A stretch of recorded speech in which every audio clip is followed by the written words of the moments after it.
Oke, kita ketemu lagi dalam video pembelajaran mata kuliah psikometri.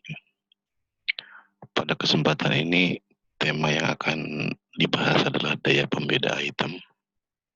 Ini rangkaian dari analisis soal multiple choice.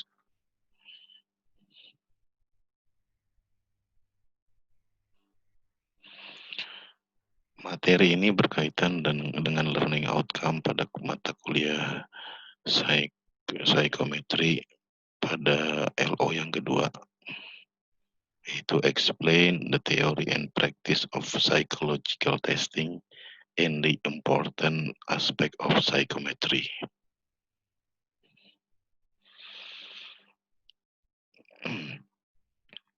Efektivitas tes apapun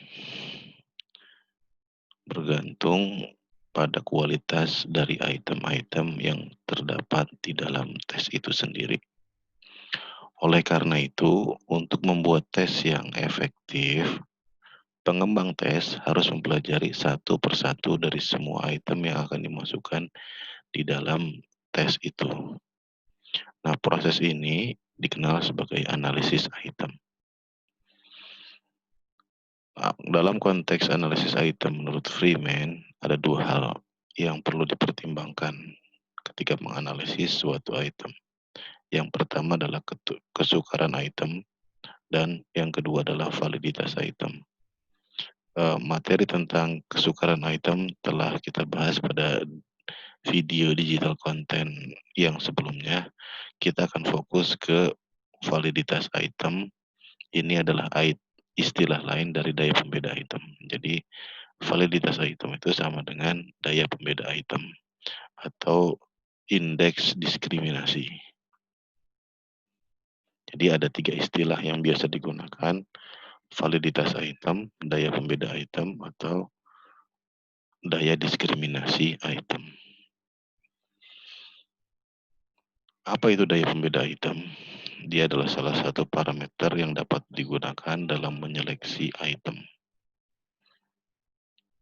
Adalah suatu indeks yang menginformasikan seberapa efektif suatu item membedakan peserta tes, sehingga kita tahu siapa yang memiliki kemampuan tinggi dan siapa yang memiliki kemampuan rendah. Ada dua metode untuk mengestimasi daya pembeda item. Yang pertama, signifikansi perbedaan antara proporsi. Ini maksudnya perbandingan proporsi kelas atas dan proporsi kelas bawah. Jadi nanti akan dibedakan. Yang kedua adalah teknik korelasional. Nah, yang fokus kita pada sesi ini adalah teknik korelasional.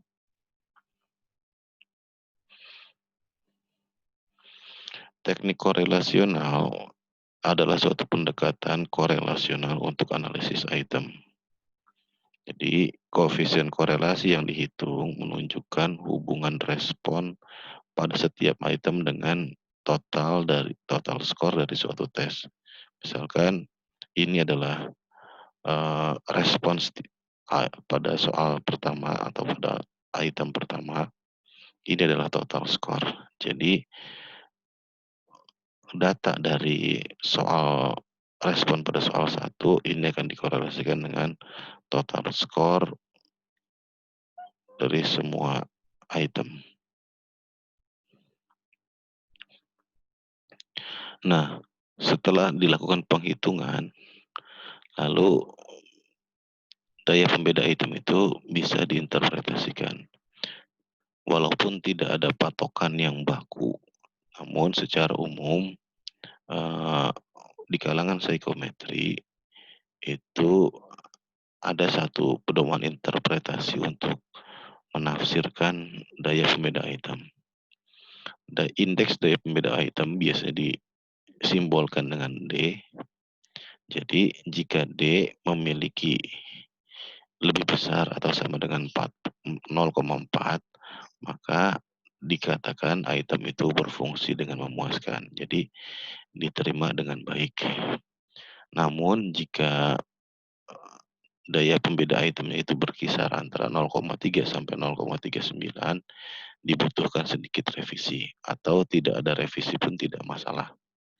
Jadi ini kesalahannya hanya sedikit sekali. Jadi masih bisa ditolerir. Jika indeks daya pembeda itemnya itu berkisar antara 0,2 sampai 0,29, maka dibutuhkan revisi.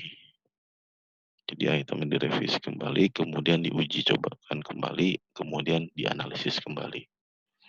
Namun, jika daya pembeda itemnya itu di bawah atau sama dengan dari 0,19, biasanya item itu harus dieliminasi atau direvisi secara penuh atau revisi total.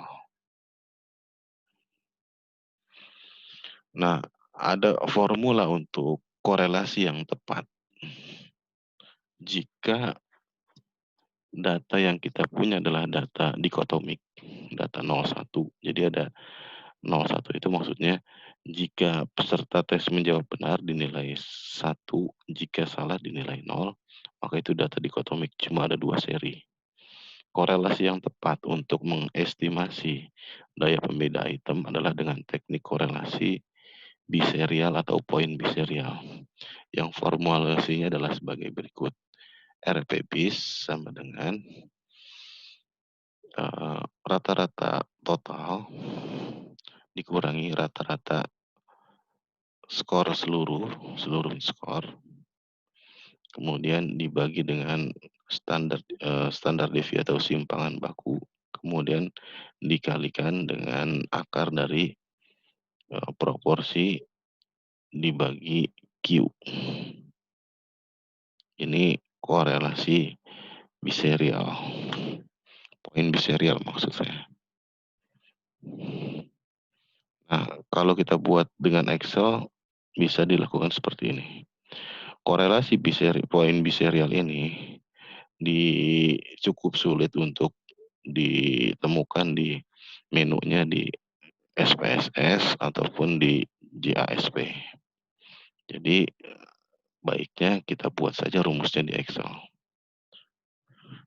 Jadi kita hitung dulu rata-rata, kemudian ini rata-rata per skor, kemudian ini rata-rata total skor, ini standar deviasi dari sini, dari total skor, kemudian kita hitung proporsi dari sini, proporsi. Berarti proporsi itu diperoleh dari 7, ini kan jumlah yang menjawab benar adalah 7, 7 dibagi karena jumlah N adalah 10, jadi 7 dibagi 10, jadi sama dengan 0,7. Kemudian Q-nya itu adalah 1 dikurangi P, jadi 0,3. Nah, kemudian kita kalau sudah informasi ini sudah kita dapat, tinggal kita masukkan dalam rumus ini.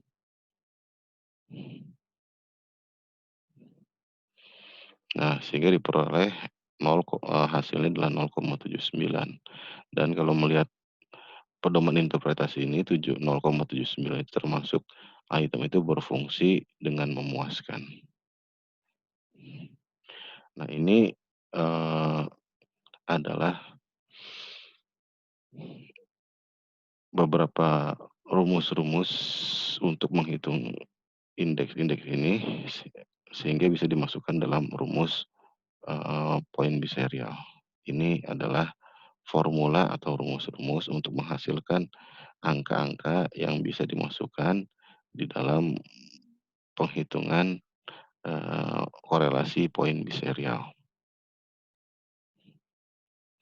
Jadi untuk jumlah yang menjawab benar itu kita gunakan rumus kontif. Kemudian untuk rata-rata dari orang yang menjawab benar itu bisa dengan rumus sum if.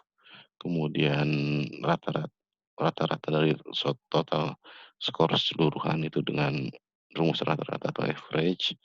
Kemudian ini untuk melihat standar deviasi cukup dengan STDF. Kemudian untuk proporsi berarti jumlah dari sini jumlah kontif ini kemudian dibagi dengan jumlah N-nya, N adalah 10. Kemudian Q-nya itu adalah satu min dari satu dikurangi proporsi. Nah, tinggal kita masukkan rumusnya seperti ini, maka bisa dihitung, akan keluar korelasinya. Kalau sudah jadi satu penghitungan pada satu item, tinggal kita drag saja sehingga bisa diperoleh hasil secara keseluruhan. Nah, dari data ini kita peroleh indeks dari pembedanya adalah 0,79, 0,88, 0,88, 0,81. Yang interpretasinya adalah seperti ini. Berarti hampir seluruh item itu berfungsi dengan memuaskan atau berfungsi dengan baik. Nah, sebagai bahan latihan, silahkan Anda ketik ulang data ini, kemudian hitunglah daya diskriminasi berdasarkan formula dan data yang tersedia. Sekian, terima kasih.